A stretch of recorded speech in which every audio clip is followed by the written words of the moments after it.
যেখানে আপনার মূল্য নেই সেখানে ব্যক্তিত্ব বিসর্জন দিয়ে গুরুত্বহীন হয়ে পড়ে থাকবেন না। এতে অবহেলাই বাড়বে, তুচ্ছ তাচ্ছিল্য জুটবে, ভালোবাসা কিংবা ভালো থাকা মিলবে না, আর মানসিক শান্তি তো জোটার প্রশ্নই আসে না।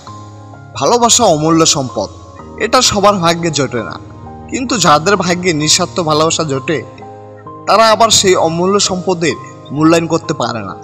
আসলে আজকালকার জীবনযাত্রার বাস্তবতাই এমন, আমরা হিরেকে কাজ ভাবি আর কাজকে ভাবি হিরে।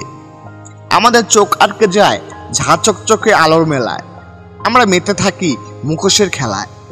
আজকাল নিঃস্বার্থ ভালোবাসাগুলো স্বার্থপরতার কাছে হেরে যায়, সহজ সরল মানুষগুলো মারপেচের জালে আটকে যায়। সম্পর্কে সৎ থাকতে চাওয়ার মানুষগুলো জীবনে চরিত্রহীন অসৎ মানুষগুলোই জড়িয়ে যায়। এই সব কিছুকেই উপেক্ষা করে জীবনে এগিয়ে যেতে হয়। যেদিন থেকে আপনি আপনার জীবনে ঘটে যাওয়া সব নেগেটিভ ঘটনাগুলোকে উপেক্ষা করতে শিখে যাবেন, সেদিন থেকে আপনি মানসিক শান্তিতে বাঁচতে শিখে যাবেন। যতদিন বেঁচে আছেন ততদিন আর কি বা এমন চাই? অন্যের কাছে বলুন কিংবা নিজের কাছে প্রত্যাশা তো একটাই, দিন শেষে মানসিক শান্তি।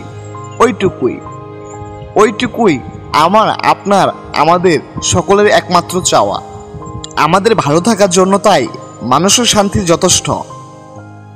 মনে রাখবেন, জীবনে মানসিক শান্তির চেয়ে গুরুত্বপূর্ণ আর কিছুই হয় না।